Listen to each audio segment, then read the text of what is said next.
Today we ask geopolitical commentator Carl Jha about Sino-US relations in the context of Trump's trade war on the world.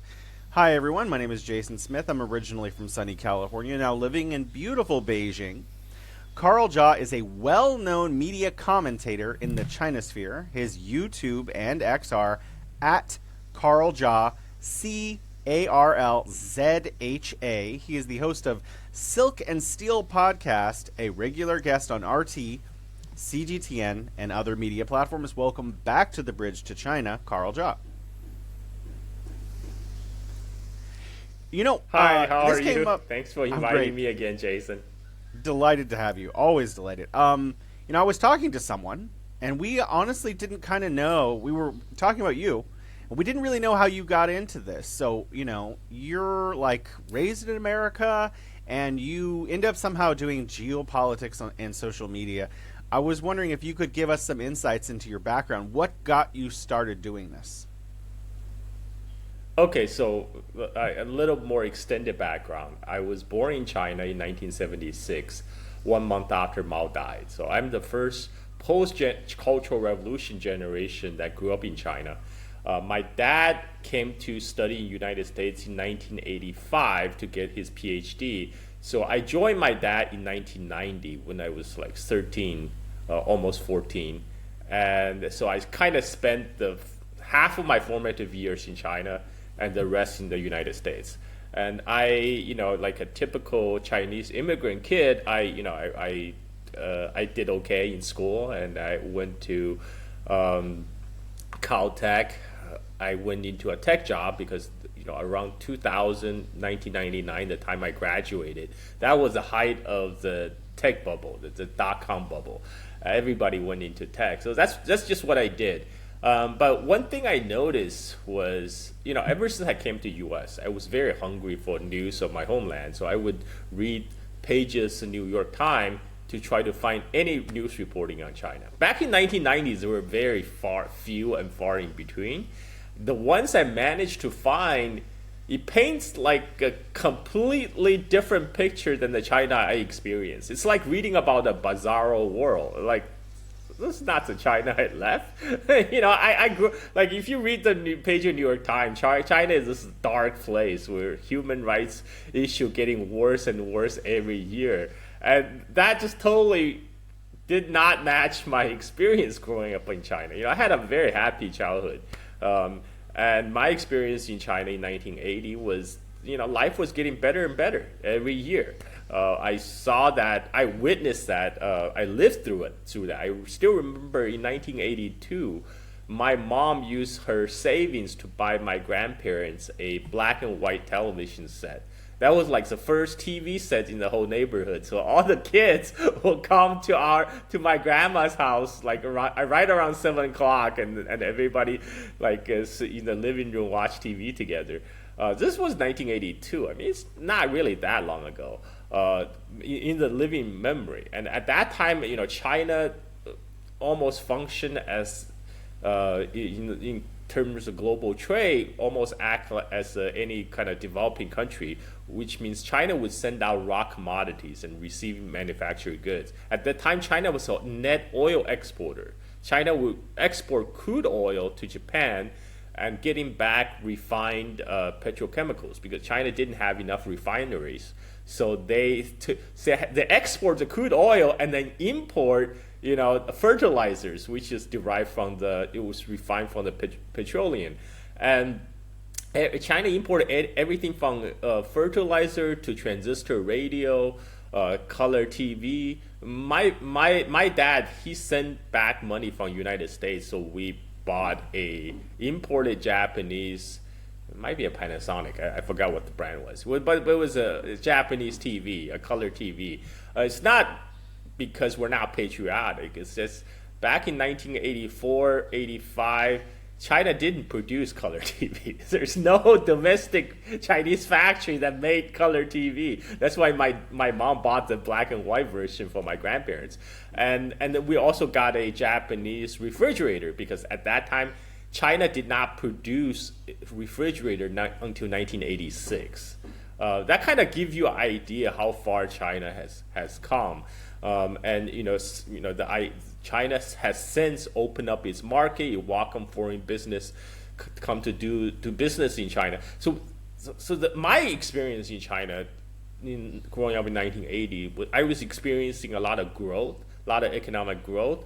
Life for average Chinese citizens was getting better because I still remember in the early part of the 80s, there's still rations. Like everybody still had like ration stamps. And me as a growing teenager at that time, I actually was allotted more rice than everybody in my household. And my auntie would send me to go get rice from the government rice station. And so it's a whole different world back then. And then so you asked me what drove me to do what I do is I came to US and I at the time I'm like really puzzled why the China reporting is so bad. Like they're painting us such a like a China in their own imaginary world. And then at that time, at first I chalk it off as, Westerners don't understand China, right? I mean, China is the mysterious Orient, the inscrutable Orientals. The Westerners just can't understand China. And then I would start. By the way, at that time when I was in high school, I delivered newspaper for New York Times. So I developed a habit reading New York Times every day. It kind of shaped my so I grew up as a kind of liberal in my teenage years and up to early 20s. And then what changed my mind? So I just thought, okay, yeah, New York Times it's great. They might be a little bit wrong about China because they really don't understand China. It's a cultural issue. It's a misunderstanding. And I remember in the early 2000s, I was starting to read this expat magazine coming out of Russia. It's a expat magazine called Exile. It's founded by a couple American expats in Moscow. It was including Matt Taibbi, before he went mainstream. It was Matt Taibbi, Mark Ames, and John Dolan. And they write about mainstream reporting on Russia, on post-Soviet Russia. And it was quite eye-opening. Like, I remember Matt Taibbi, he would write, like, yeah, basically everyone writes from a template, and, like, he would have the story ready before he actually conducted his interview in Uzbekistan. Wow. He would write the story on the plane. He would just basically had to fill in a couple blanks, the names of people he interviewed. So by the time he got to Uzbekistan, he already had the story ready. Wow. He just need to like fill in a couple names in the blanks. And I was like, wow. And another thing they talk about is how they will blame every problem on Soviet Union, even though in 2000 it was already like a decade after the collapse of the Soviet Union. They're still trying to blame all the problems that occurred in the post-Soviet Russia back on the Soviet system, and that's when I start detecting a pattern. I'm like, okay, so this is actually propaganda. This is not cultural misunderstanding. This is the same template they used to report on all the countries in the world that Washington is not for. I mean, actually back in 2000, Russia was actually considered like a friendly regime, and it's really like this is just how the Western media works. That really opened my eyes, and then Iraq War happened. I was totally shocked. It totally shocked my liberal sensibility because at that time I thought, okay, U.S. was a benign hegemon. I believed the New York Times narrative that U.S. was a benign hegemon. And then when Iraq War happened, I'm like, this is total bullshit. How can people not see that? They're trying to whip fears in the U.S. in order to justify war. This was all these like anthrax attacks, and they had on TV. They had the show of like simulated weapon of mass destruction attack in like Chicago. I mean, this is ridiculous. I lived in Chicago at the time. I'm like, this is ridiculous. They're just trying to whip up the public into a war frenzy, and that's exactly what they did. So that's another eye-opening moment for me to see how the propaganda played out. And another moment for me was during the Syrian war. That's when I opened my Twitter account.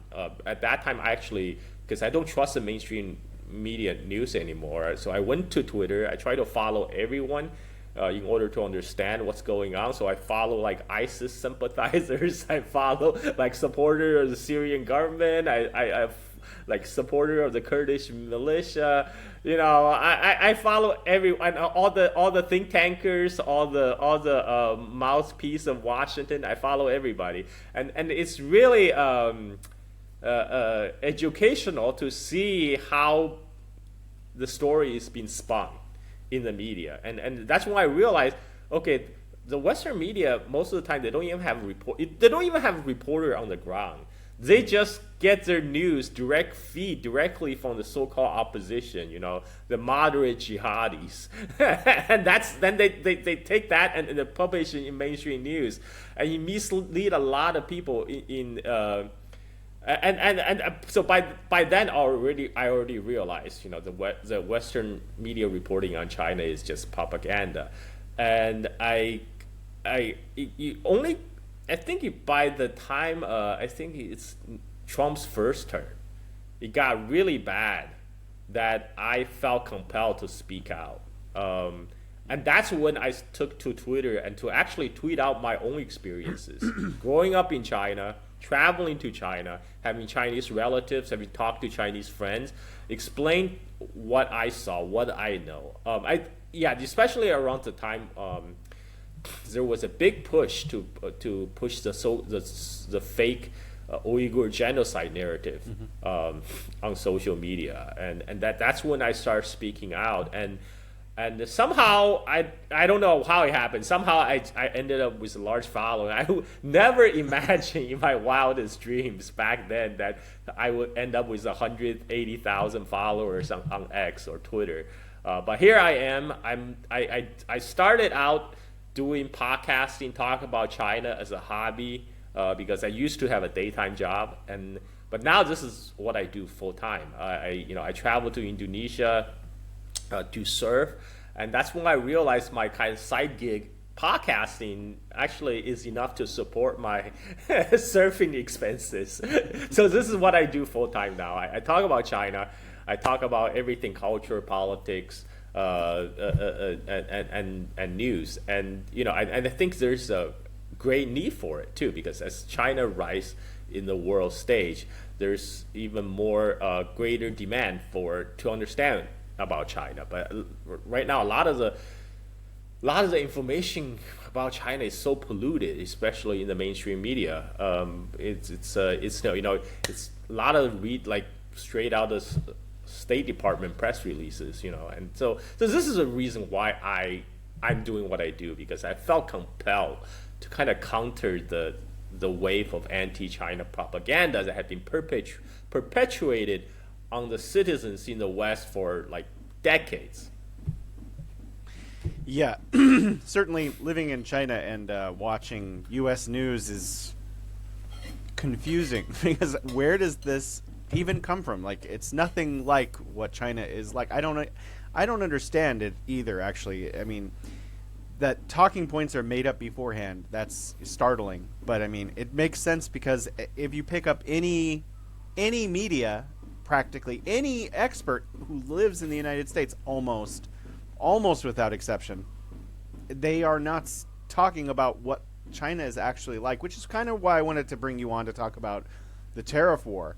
Because I look around China, especially this May Day holiday, and you just see consumers everywhere buying things. Tourist places were rammed. My wife and I went on a vacation to Yunnan and Guizhou and all these different places all at the same time. And oh my gosh, the traffic just getting to any tourist location. Every restaurant's packed. You couldn't get into anywhere. Every store is packed. You had to wait in a line to get into a store to shop and buy things. And then people in the U.S. are saying, oh, China's economy is doing terribly. Like, how are they going to survive? It doesn't make any sense. I'm so confused. So how would you characterize the Sino-U.S. relations under Trump so far in 2025? Well, I mean, right now it's we're living the twilight zone right now. I mean, Trump, his claim is to make America great again, but he's actually doing everything to sabotage the U.S. standing in the world and the U.S. economy. There's a meme on the Chinese internet they call Trump the nation builder, except the nation in question is China, because Trump is making China great again, or even greater. And this happened in the Trump first term too, by the way. And that's when a lot of the hostility got started, especially in the aftermath of COVID, when U.S. government was trying to shirk its responsibility by looking for a scapegoat, and China become very convenient for the incompetence of the U.S. government through the pandemic, and it only got worse since. And like you're right. When they talk about China, they're talking about this China in their head. I remember when I was still in high school, I read this book in my U.S. high school. This is a book by the original China hand, John Fairbanks. He wrote about kind of the China as a mirror. The U.S. saw a lot of the talking points in the West talking about China. They're not really talking about China. They're using China as a foil to talk about problem in their own society. So the fact that the real China actually existed somewhere, it's not that important. What's important is they use China as a foil to project their own fears.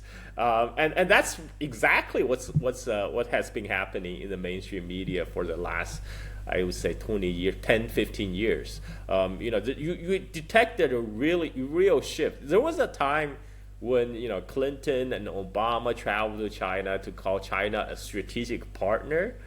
That's today. If you say that, you'll be called a traitor. You'll be called a traitor in the United States. That's how far the overtongue window has shifted. I think we can trace the shift to actually Obama years, to the pivot to Asia that was orchestrated by Hillary Clinton. And when they say pivot to Asia, they're not talking about pivot U.S. economic investment into Asia. They're talking about pivoting military hardware to Asia, and it was to contain China, of course. But this hasn't been, the U.S. government is not exactly run by the brightest people. So with all the grand plans to contain China, the way they implement it failed spectacularly, I would say, in the last decades. Anything from tech sanction to outright military provocation. I mean, China is just continuing to do what China always do, is focusing on its own internal development, because what people don't understand, for the Chinese government, the top priority has always been China itself. Is to develop a better life for its citizens, because that's how the Chinese government derives its legitimacy, is by providing better life, better future for the citizens. This is why the approval rating for the Chinese government is surprisingly high. For people, especially for people coming from the West, when they're right. I don't even know what's Trump's approval rating nowadays, but in China, most people feels their life is on the right track. Surveys after surveys done by Pew or whatever, it shows that Chinese people are one of the most optimistic people in the world about their future. They believe their future will get better 5 years from now, 10 years from now. Whereas in the United States, they when they want a quote unquote China expert, they get Gordon Chan. This guy who has been selling the coming class of China since 2001, 24 years ago. That's nearly a half century. Yet somehow he has been failing upwards.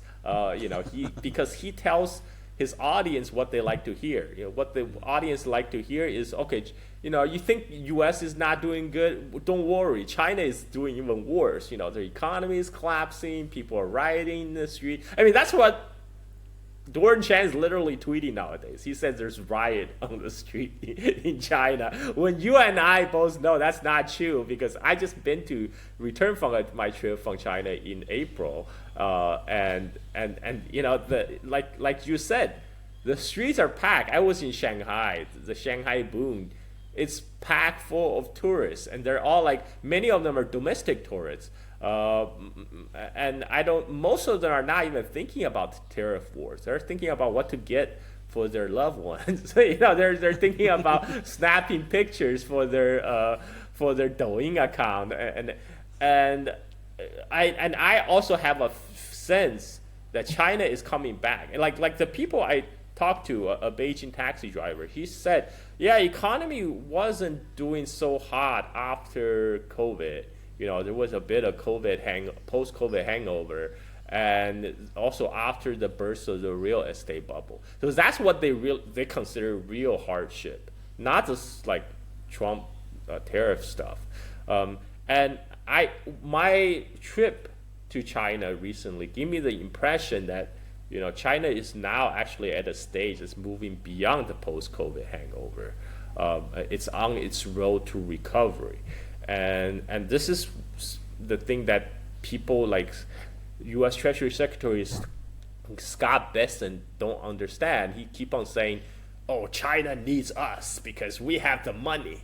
No, China don't need you. I mean, money is fungible, right? I mean, China could potentially, the Chinese government can just start doing stimulus, which they have been holding off on since the burst of real estate bubble. During the burst of real estate bubble, there's a lot of foreign investors who were screaming at the Chinese government, "You need to stimulate now, stimulus now." But the Chinese government held off, so that means they still have their powder dry.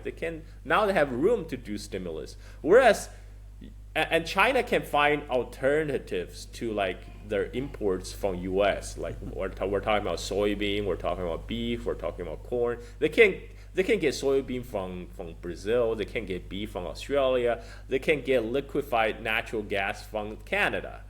But where is U.S. gonna find the substitute for Chinese goods? You know, a lot of people think, oh, it's easy. We'll just import it from other countries. You know, we'll import from Vietnam. We'll import from India. Look, manufacturing in India actually depends on industrial input from China. They need machine tools from China. They need sometimes they even need power from China. And the reason a lot of businesses are choosing to relocate to Vietnam, you know, one is because of rising labor costs in China. Two, because the U.S. pushed to decouple from China. But they chose Vietnam precisely because Vietnam's proximity to China, so it's very easy to be integrated into the existing Chinese supply chain. So in essence, the Chinese supply chain just got extended to cover entire Southeast Asia now. So you know, so now, you know, all the parts are still made in China. Maybe they arrive in Vietnam for the final assembly, you know, or you know, but where majority of the components still come from China. So the kind of thinking in U.S. about, you know, we could decouple from China is fantasy. It's, I mean, like, especially in a world where 80% of the antibiotics used in U.S. come from China. You know, majority of the pharmaceutical ingredients come from China. All the medical plastics come from China. How the heck are you going to find like a replacement on such a short notice? You can't, because you can't replicate a supply chain in like a few years' time. China spent 40 years to build the ecosystem of manufacturing, to build out the complete supply chain. So it takes decades to actually rebuild a supply chain that U.S. Wall Street type have willfully destroyed. And the whole tariff, they people in the Trump administration, they think tariff is like a magical bullet, right? It's like a diet pill, you know, like how they advertise in U.S. Just takes a diet pill, then you'll have washboard abs like Brad Pitt. But that's not how it works. You got to put in the hard work. You actually have to exercise, right? But whereas U.S. is like a weightlifting champion, like maybe 50 years ago, who hasn't worked out in the last 50 years, and then now he's like, you know what? Okay, I'm gonna go challenge the world record in powerlifting, right? I mean, if that happened in real life, people would be like, whoa, hold on, Grandpa. Let's take it easy, okay? But this is exactly what United States is trying to do right now. The tariff could help your manufacturing if you have manufacturing in place. And this is really foolhardy. And what Trump is doing is essentially he's placing an embargo on the United States. I mean, if China had done this before the tariff war, this would be called an act of war. But Trump intentionally brought this upon the American population. And so far, the U.S. consumer hasn't even been directly hit yet. Yet the price is already rising because a lot of the companies have been trying to front running the tariff by importing more from China just before the tariff hit. And in order to do that, they had to pay warehouse fees to host its goods. And guess what? Those warehouse fee gets passed down to consumers. And this is why we are already seeing a rise in prices. But what's really going to get bad is when in 5 to 7 weeks time, because I saw various estimates that says, right now the U.S. businesses have about 5 to 7 weeks of inventory in stock. So when you order from Amazon right now, you are actually receiving the goods from those from their warehouses that's been holding. But by the time that 5 to 7 weeks supply runs out, we already know there's a sharp drop off in container ships coming from China to United States. I think the director of the Port of Los Angeles gave an interview a couple of days ago. He said, the decline was about 35%, and 35%, and that's the number of containers ship that's arriving in Port of LA and Long Beach in the first week of May. And there's only going to be less ships coming because it takes more than 2 weeks to cross the Pacific, and even if they were to cancel the tariff today, the whole supply chains is still screwed up because even assuming the Chinese supplier would just say, okay, yeah, well, we understand, let bygones be bygones, we'll go back to do business as normal, and they start to load their ships, you will take another full month before the ship can arrive in the United States. In the meantime, there's gonna be shortages, and then a lot of these ports and the logistic chain in the U.S. is designed for condition where all the goods are flowing smoothly. They can't handle this kind of like sudden congestion, like this pulse of goods suddenly coming in. So the whole logistic chain is going to be screwed up for at least a couple months, even if they were to revert the decision on tariff today. So basically this summer, May, June, July is going to look bad no matter what. And what we're really talking about is whether they can reach a deal, so at least there will be some goods for Christmas shopping season. And so, yeah, and this, again, this whole disruption is for what? It's for what? It's totally unnecessary. Trump brought this on himself. But this is, like I said again and again, a lot of the problem U.S. empire faces today is self-inflicted. This China did not initiate this. China didn't want this. But now it is what it is. We're going to have to see how it plays out. I want to go back to your point about the claims of riots and what so forth, because I thought that was really interesting. I had traveled through 5 provinces in 11 days, and we were driving by car, plane, train. I'd seen, 20 cities over that time. And it was just, at one point, someone DM'd me a private message, hey, are there any truth to this article on the Daily Caller? So I checked the Daily Caller. It's like, riots in China. And I was standing in a field where there were, 100,000 people spread out over like several acres where I was watching hot air balloons go up, and there were lines to get on the hot air balloons. And usually I like to answer with nuance, oh, this and that and whatever. And I was just, when his question was literally, are there any truths to this claim? I was just like, no, because it was so patently obvious to me at that moment of having traveled through China so much and seen like people just having the time of their lives. It was just ridiculous that he would even ask. Like, I think this goes back to what you were talking to about the beginning of the show. Like, I think there's an echo chamber in the U.S. where there are all these BS articles, these BS media coming out about what life in China is really like. It doesn't seem like people in America have any real conception of how misled that they are. Even the experts are just reading this other content. They're producing similar content, and there's a complete disconnect. People have no clue how well China is doing.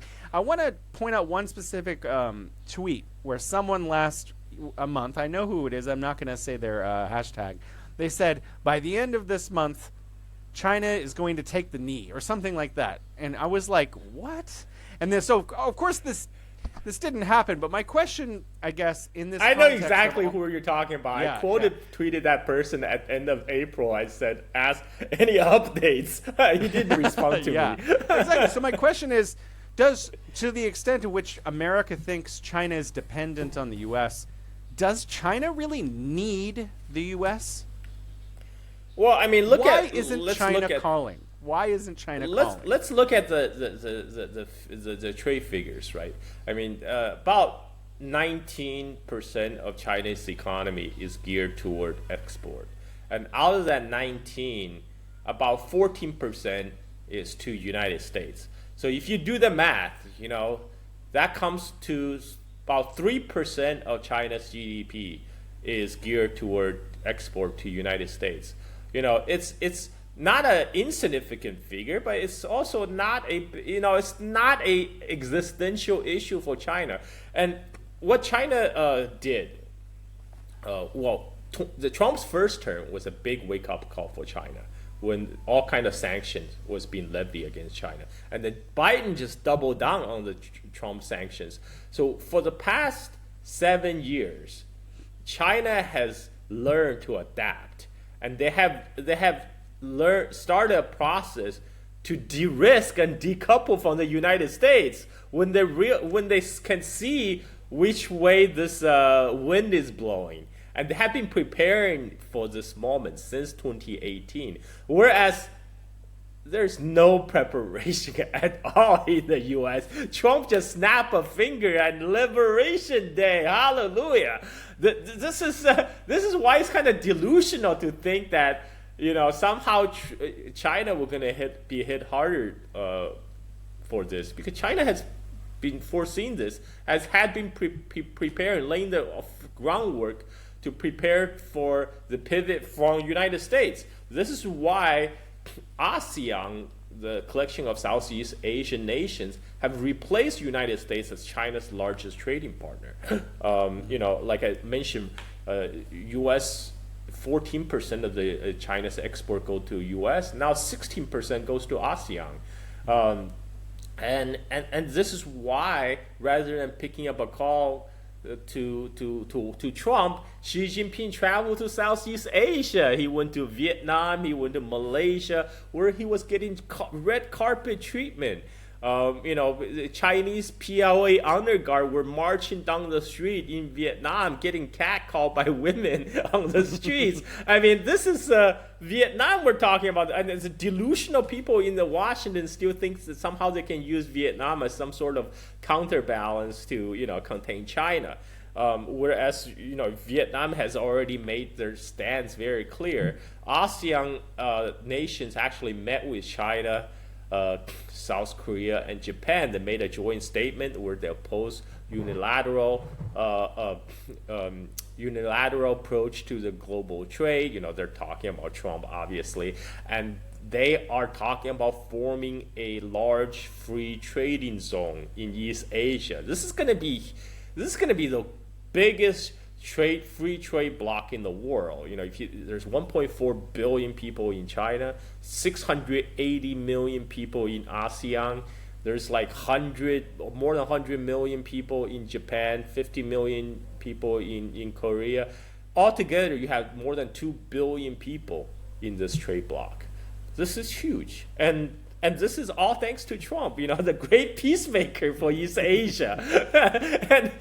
and Trump, if anything, the Trump policy by slapping sanction on everybody has pushed people toward China even more. I mean, even Europe is just met with China. They're talking about they're gonna come together to try to remove all the mutual restrictions. That means all the past EU sanctions on China, they might disappear, when the European representative come to China next month.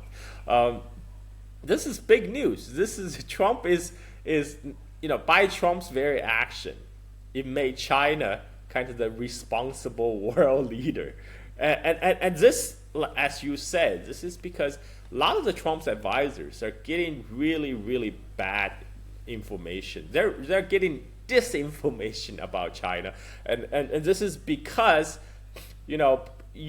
propaganda is great, but you should never imbibe your own propaganda. This is the first rule. You don't start believing your own propaganda. U.S. is very good at propaganda. Propaganda is essentially marketing. U.S. invented marketing. This is Madison Street. They got that.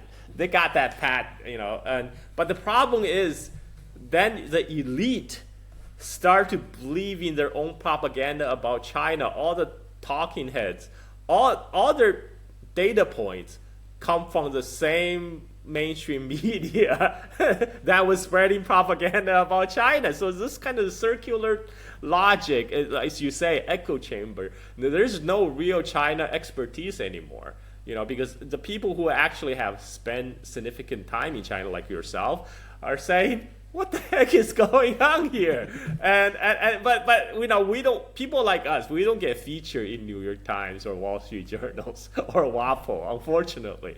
And so the decision makers, like the Treasury Secretary Scott Bessent, for example, he seems to get his information from likes of Gordon Chan. He thinks that China really needs U.S. because China is facing economic collapse, so China have to make a deal. No, China doesn't have to make a deal. China is prepared for this eventuality of a trade cutoff on the United States, so they have spent last 7 years to diversify their markets, and now Xi Jinping is. The Chinese diplomat has been very busy in the last few months. They're building ties and bridges to other countries. There's other markets. For United States, the Chinese position have been very, very clear from the very beginning, and it's very consistent. They haven't really changed. They said, if you want a war, if you want a trade war, then we'll fight you to the end. But we are always open to negotiation. We're always open to talks, with the caveat that it must be based on mutual respect, and which means you need to get rid of the unilateral sanctions first. That's what the U.S. the Chinese Commerce Ministry has said.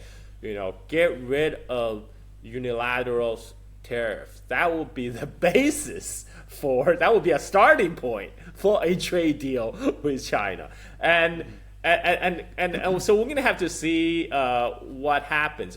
China has always said they're open to talk. So U.S. is the side that have been persistently pursuing China for a talk. And now the Chinese vice premier is on a trip to Switzerland. And this is where Scott Bessent, the U.S. Treasury Secretary, he also proposed they meet, while the vice premier. So they'll meet on the sidelines while both of them are in Switzerland. But we don't even know what's, like a lot of people, especially among the Trump supporting accounts, they're saying, oh, it's going to be a trade deal. Well, they haven't started talking yet. Even Scott Bessent himself, he said well, we're going to start talking, and then in a couple of days we'll see, what we can agree to talk about. They don't even have like the agenda of they haven't even agreed to the talking agenda yet. So it's a little bit too early to celebrate. I think the market reaction was probably a little premature. But the Chinese position was consistent. Like, we don't want a trade war. There's no winner in trade war. But first, you need to make sure, if you want to come to the table, make sure it's based on mutual respect. And no more name calling. Get rid of your unilateral tariff, and then we can sit down and talk and see if we can come to some kind of agreement.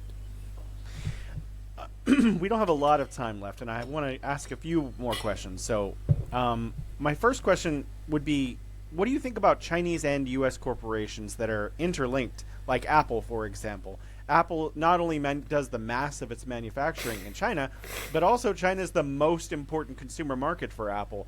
How do you think that, what kind of position does that put these corporations into? Well, Tim Cook already said Apple stands to lose $900 million from this tariff business.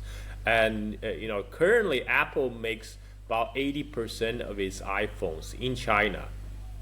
They have tried to source up to 20% of iPhone production to India, and now they said, because to satisfy the tariff, they're going to offsource enough production to India, which means that they'll try to raise the Indian production to about 26%.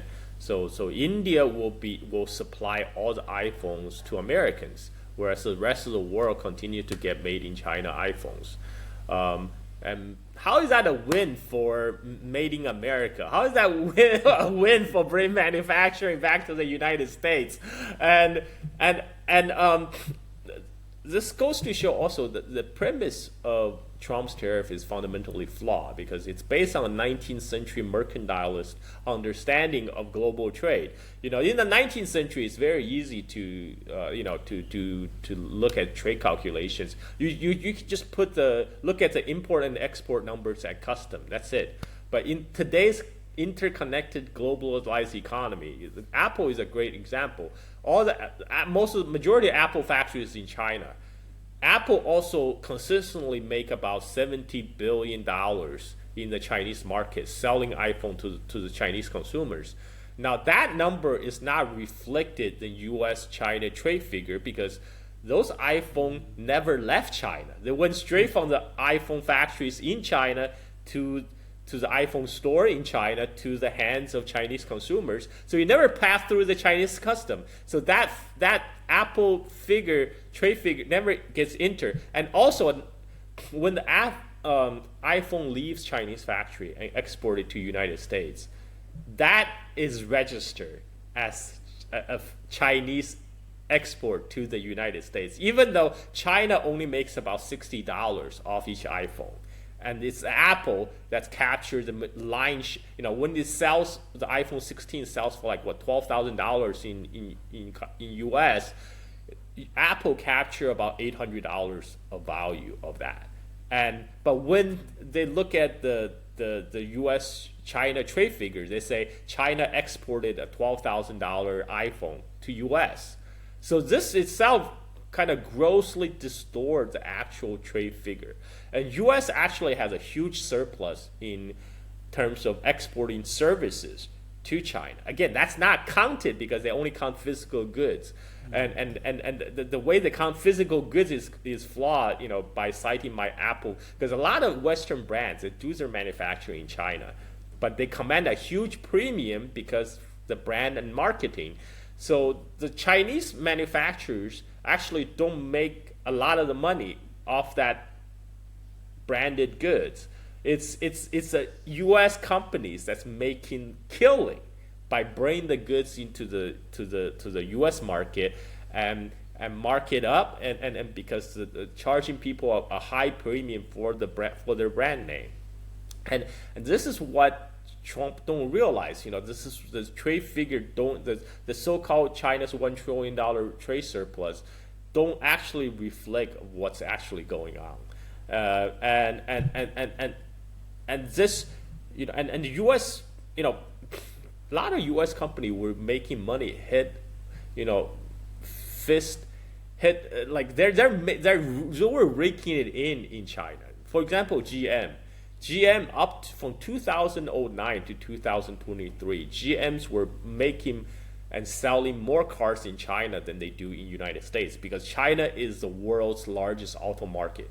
There's about 30 million cars being sold in China, twice the amount in the United States. China is world number one auto market. It's twice the size of the car market in the United States. And GM used to have a lion's share of that. And again, those profit is not figured into the U.S. trade figures because when the GM cars come out of the factory in China and go into the hands of the Chinese consumers, they never went through the Chinese custom. So the problem in the U.S. economy is really a distribution problem.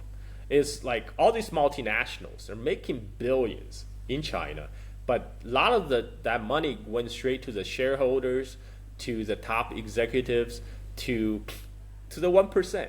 and that kind of leaves the Joe Six-packs back in Michigan and Iowa. They're out, hang out to dry. And that's a real problem. But again, this is the problem that was created, designed, shaped by the Wall Street. And now the same Wall Street guys advising Trump. Scott Besson, he works for George Soros. He works in the George Soros fund. And the U.S. Commerce Secretary Ludnick, another Wall Street guy. These are the same type of guys who hollow out U.S. manufacturing in the last 4 decades. Ship them to East Asia. And now you're going to believe them? They're trying to bring the job back? I mean, this is ridiculous. This is very ill thought out planning. I mean, I don't care. Like, people are saying Trump is playing 4-dimensional chess or Scott Besson is playing 4-dimensional chess. Is because I heard that the bond argument. They say because U.S. has like $37 trillion national debts. And every year, a lot of the debt is come to mature and the U.S. government have to pay. Of course, U.S. government don't have the money to pay, so they take on more debt to pay down the old debt. They have to go to the bond market to issue more bonds to get to incur future debt to pay the old debt. So this year, I heard somewhere between $6 to $9 trillion of Treasury bonds is going to be mature. So U.S. is going to have to borrow that amount to pay off the old debt. So the idea is what Scott Besson was doing. He's intentionally cratering the U.S. stock market by creating a market panic. So all the money that will flow out of the stock market, and traditionally they will flow into so-called safe haven asset like the U.S. Treasuries. And then when that happens, if everybody goes to buy U.S. Treasuries, that will push the interest rate down. So when U.S. government goes to borrow money from the bond market, they will pay less interest, in the interest payment. It's such a great plan, right? Except the bond market was broken. When the panic selling started, it spread to the bond market because all the people they need to cover, they have to sell their best asset, even though it's a safe U.S. bond. And then there was a carrying trade with Japan. Japan was actually the largest holder of the U.S. Treasury. Even more than China. China did not sell the U.S. bond. China just hold U.S. bond to maturity, and they make sure they don't buy more U.S. Treasury. So this is why the Chinese holding of U.S. Treasury have declined from the high of 1.4 trillion few years back to almost like 700 billion now. And whereas Japan still hold over $1 trillion U.S. Treasury bonds. So what happened was because of this trade tensions, the Japanese, one thing that U.S. want is they want other government to appreciate their currency, so to make their export less competitive. So the Japanese yen has been rising, and the Japanese interest rate has been rising. But this is bad because for decades, since 1990, since the burst of the Japanese asset bubble, this, Japanese government was the first to do quantitative easing by printing money. So the Japanese interest rate has been low for decades.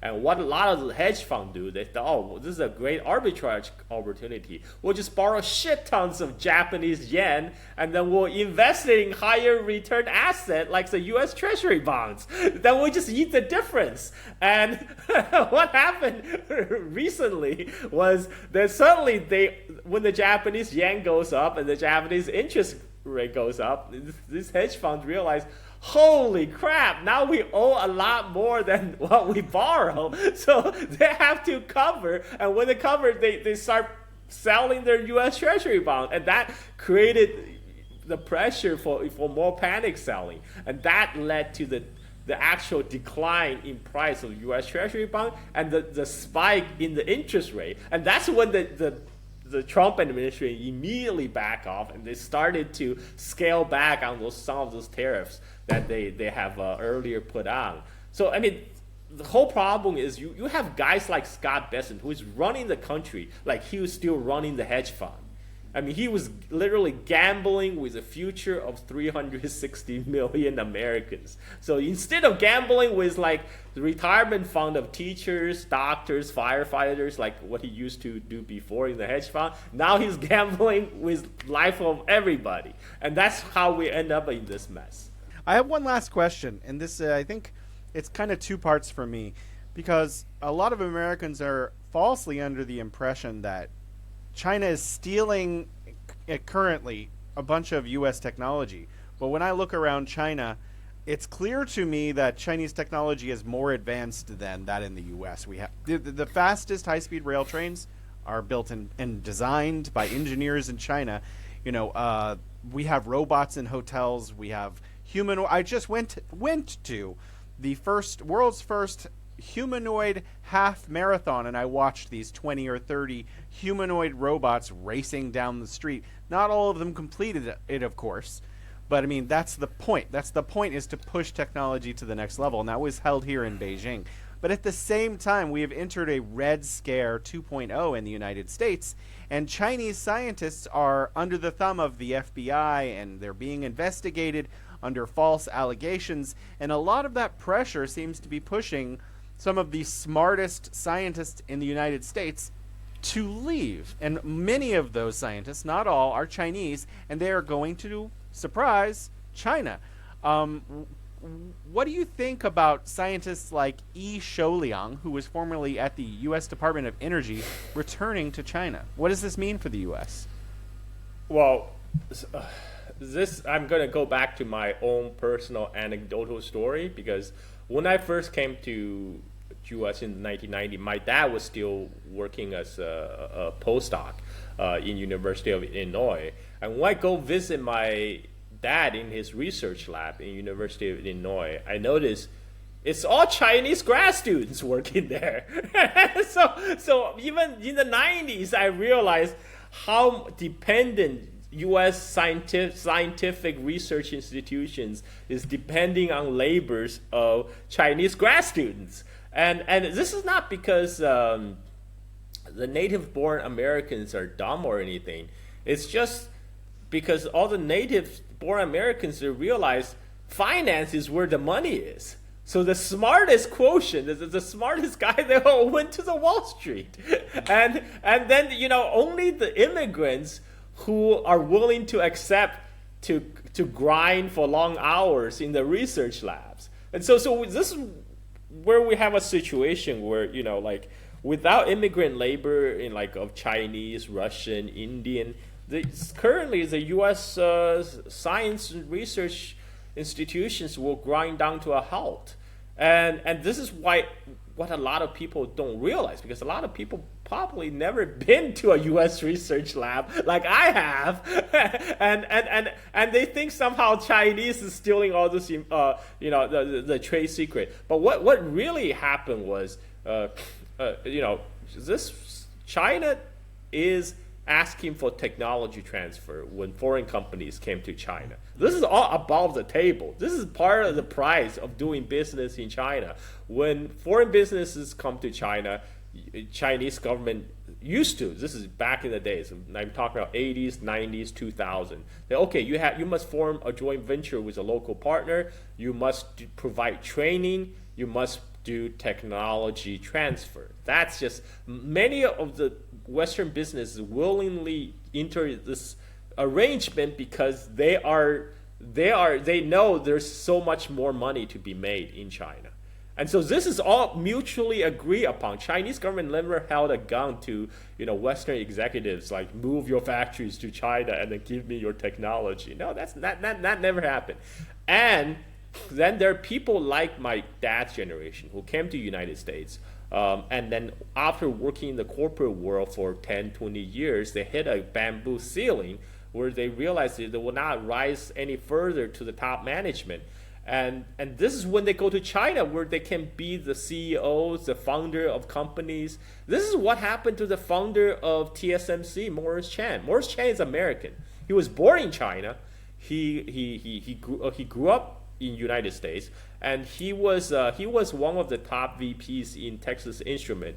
And when he finally realized Texas Instrument never gonna give him the top job that he wanted, he left. He went to Taiwan because the government of Taiwan offered him, you know what, we'll give you this whole industrial park tax-free. We will give you all the funding you need. Just build us a semiconductor industry. And that's what he did. That's how he built TSMC, the Taiwan semiconductor industry. And now, he makes 90% of the world's advanced chips. And this is how real technology flow. The people who got the exposure to the U.S. businesses and return to China to work, and the reason they offer the return is precisely because China has become attractive. In the 80s, everybody looked to ways to get out of China, to move to U.S. to Europe, but by 2000 that kind of shifted, because that's when they realized, wow, okay, if you are a talented Chinese person, you can go very far in China. There will be no bamboo ceiling placed on your career path. And this is why many of my dad's old classmates, they returned to China around 2000, and continue to do so in 2010s. But there's still many who decide to stay in U.S., like my dad. But what the U.S. government has done in the past decade is making their life so difficult, under the witch hunt for Chinese spies, that they just gave up. You know what? I can just go back to China. I don't have to deal with this crap. And so, like I said again, a lot of the problem of the U.S. empire is self-inflicted. One of the things that U.S. used to pride itself upon is it can attract talent from all over the world.